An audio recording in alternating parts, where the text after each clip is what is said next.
Angel Locsin. Angel Locsin, kaibigan ko yan.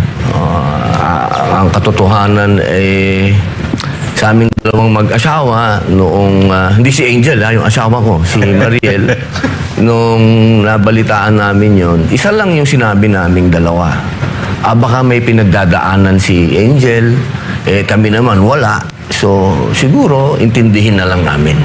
Pero, Sen, matindi yung kanyang binitawan. Nagbundok kayo. So, doon kasama nyo ba siya? Ay, kasama nyo siya doon sa bundok? Mabigat yan. Hindi. Ano yan, ang istorya kasi niyan, Patutsada ni Angel Locsin, sinagot na ni Senador Judge Ruben Padilla.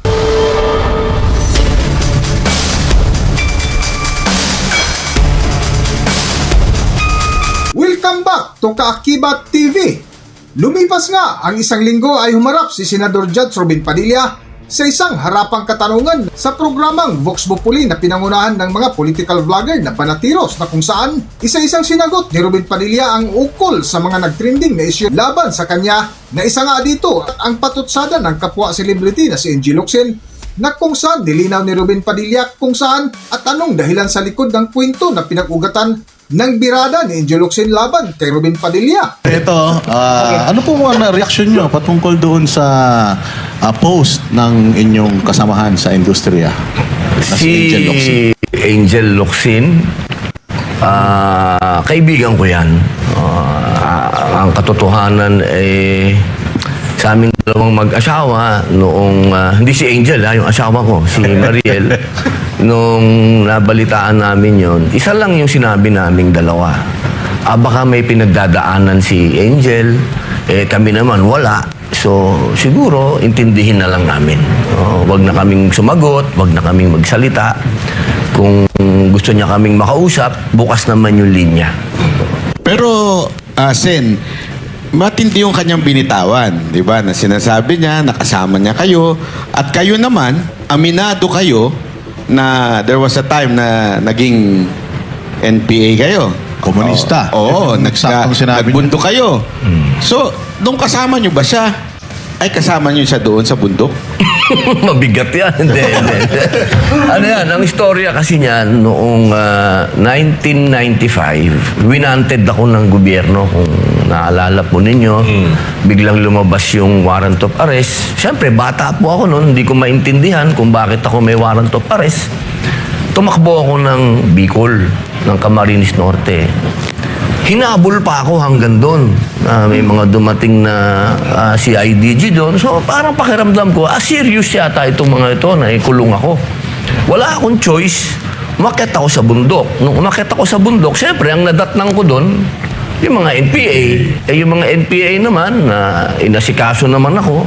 Pati yung masa. Kasi dati, nung sila'y malakas pa, masa ang aabutan mo sa bundok.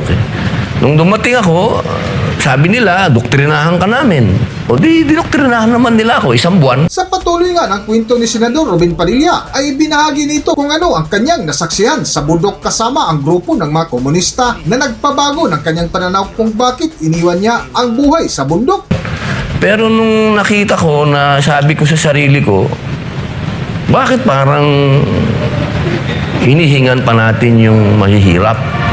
Kasi yung mga napansin ko doon sa mga ani ba, may hinihiwalay yung para doon sa NPA. Sasabi ko parang hindi ata tama yun. Alam mo kasi ako, observer ako Pagka ganun, teka muna, yung pinaglalaban natin, hihingan pa natin ng revolutionary tax sa pamamagitan niyan, uwi na lang ako. Yun ang nasa isip ko, bumaba na ako. Pero dala ko yung Yung idea. yung idea. Kasi bata pa lang ako, lumaki na ako na sosyalista. Ang tatay ko, labor leader Ang tatay ko, si Roy Padilla Sr., siya yung presidente ng National Mines and Allied Workers Union. Mga minahan yun, mga workers. Socialist na kami. Lumaki na kami bilang sosyalista sa bahay pa lang namin. So, hindi mahirap sa akin tanggapin yung communism. Actually, para sa akin kung magaganap talaga yan at magiging makatotohanan yan na pantay-pantay tayo at walang mayaman, walang mahirap, maganda yan. Pero impossible yan. Tanggap ko na yun. Tsaka yung sinasabi pa nila na yung kaalaman ko daw dyan, maliit. Hindi po, sa Cuba pa ako nag-aral. Nagpunta pa ako dun. Hindi po yan mismo. Nilalabas pa nila yung mga picture namin ni Joma. Nagpunta din ako sa Utrecht ng mga panahon na yan. Pinag-aralan ko talaga, pero hindi yung armado. Never kong tinanggap na kailangan tayong mag-armas kasi tapos na si Bonifacio eh. Nakuha na natin yung freedom. Ang pakikibaka natin ngayon, kahirapan, hindi kapwa Pilipino. Kailangan natin makidigma sa kahirapan, hindi sa kapwa Pilipino. Kasi kalokohan yung may gobyerno na tayo, ibabagsak natin yung gobyerno para magtayo tayo lang ng panibagong gobyerno. Kumbaga, nasa third floor na tayo. Gusto nyo, bumaba pa tayo uli ng first floor. Kalokohan yun. Pero hindi ko iniiwan yung ideology. Hindi po. Kahit na magalit kayong lahat, kahit mga kaibigan ko magalit kayo, pasensya na kayo. Kasi ang unang Kristiyano, nasa Biblia yan, pag binasa nyo sa Acts. Andyan yan, sinasabi na tayo ay pantay-pantay. Kung ano yung meron ka, ibigay mo. Sa Islam, ganyan din po. Kung anong meron ka, ibigay mo sa kapwa mo. Anong masama doon? So yun yung konteksto nung sinasabi yun na kayo po ay communist. Opo. Sa dulo nga ng topic ay nilinaw ni Ruben Padilla kung ano ang totoong dahilan kung bakit nakapagsalita ito na siya ay isang komunista. At kaya ko po nasabi din yun, nung minsan ay sa pagdinig, wag na natin pag-usapan po yung kung ba't ko lang nasabi. Kasi alam ko nga yung history. Alam ko yung history ng communism dahil pinag-aralan ko nga po yan. Kasi meron Marxist, meron din po kasi armado, yung mga Marxist kasi. Yan, yung mga armado yan. Kaya si Lenin kasi ginaya lang niya, ginawa niya si Marxist ba? Si Marxist kasi ang sumulat niya na kinuha lang din niya sa mga unang Kristiyano, di ba? So, ibig sabihin, may karapatan akong sabihin yung history. Doon sa naganap na pagdinig. Kasi pinag-uusapan yung Romanov. So, paano kung hindi na ako makatiis? Kailangan na ako magsalita. Kasi, palagay ko, naliligaw eh. Ayoko naman maligaw.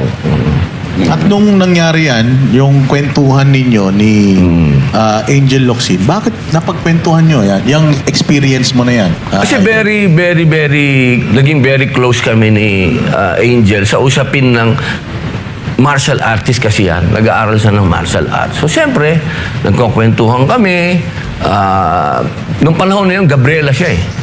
Nung Gabriela siya. So, sinasabi ko sa kanya na leftist ako. Kasi wala namang masama kung leftist ka. Anong ikatatakot mo kung leftist ka? Ang masama kung ikaw ay may dalang barel. Yun ang problema. Actually, wala na tayong anti-subversion law eh. Ayan, Na-repeal na yun eh. So, miski komunista ka, sosyalista or anything, walang illegal doon. Huwag ka lang maglalaban sa gobyerno, magdadala ng armas.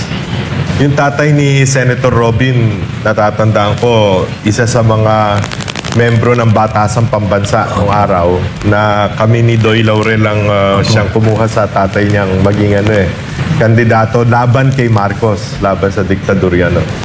And napakatapang yung tatay niya, tatandaan ko.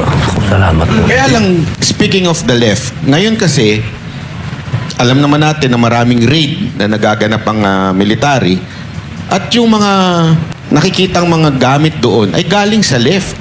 So sa tingin niyo po ba, medyo umiwas na o nawala na dun sa tunay na layunin ng komunismo itong mga makakaliwa ngayon at humawak na sila ng armas? Ano kasi yun eh, yung Marxist kasi, yung mga Leninist, meron silang armadong may aspect ng armadong pakikibaka. Ang pakiusap lang natin doon sa mga leftist ngayon, ako bilang mambabatas na pareho nila, iwasan natin na yung ganong armadong kasi kung huwag kayong magtago.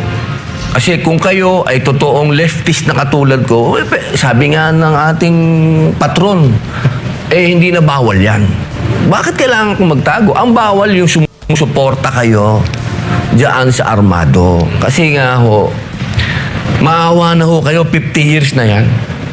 wala naman nangyayari. Tsaka alam nyo, dito po sa Southeast Asia, tayo na lang po ang may rebellion. Parang naman yan, masyado na tayong paatras.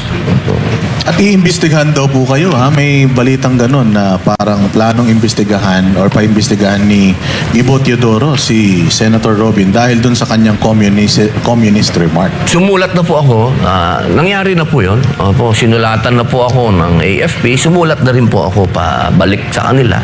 Pinaliwanag ko po yung akin. Katulad po ng sinabi ng ating patron na hindi na yan bawal. Panahon ni FBR, yan ang unang-una niyang ginawa. Oo. Bar top notcher pa man din si Gibo. I mean, he should know that. No? Wala na-repeal na yung anti-subversion law. Eh, bakit kaya sila Franz Castro ayaw niyang... ayaw niya pahuli, no? Marami kasing Bakit nagtatago pa eh. In denial, ika nga, Senator. Yun nga po ang pakiusap ko sa kanila. Huwag nilang ikahiya kung ano man yung ideology nila. Ang ikahiya nila, yung hindi man ako nagsasabi na pronta silang ganun, na sumusuporta sa armado, pero kung sila ay totoong leftist, huwag kang mahiya. Isa yan, Proud ka ha? dapat. Oh, isa yan sa mga issue. May pangalawa pa. Ako, mas matindi to. Mas matindi to. Bago natin, marami tayong Pero bago tayo pumorma, araw nga to. Sige, go. May request lang ako. Ano? Total, para mabigyan natin ng pagkakataon yung kanyang kaibigan na makapagsalita, imbitahin din natin. Pwede. Oo, si Angel Locsin. Oo, pwede. Baka lang nanonood. Pwede natin imbitahin. Ano? Pero, Ako nakakausap.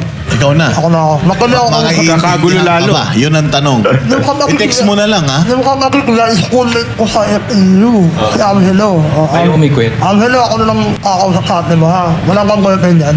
Tsaka ito, Asawa, lokal mo. Ano asawa naman yan? Oo, walang iya ka talaga. Tsaka ito parang nagdududa siya na si Pastor ay son of God. Naniniwala ako na lahat naman tayo son of God. So baka gusto natin imbitahin si Angel Locsin na makipag-usap kay Pastor Apollo Kibuloy para may paliwanag ni Pastor Apollo Kibuloy kung bakit siya tinatawag ganon. Oo, maganda rin yun. Pwede, no? Invite din natin siya. Oo. Puntahan natin si Pastor sa kulungan. Nakakulong yung tao dahil sa, sabi nga ni Senator Robin, lumaban sa komunismo. Hanggang dito na lang muna ang ating video at kung nagustuhan nyo, huwag kalimutan mag-subscribe at pindutin nyo na rin ang notification bell para ma-notify kayo sa ating susunod na video. Maraming salamat!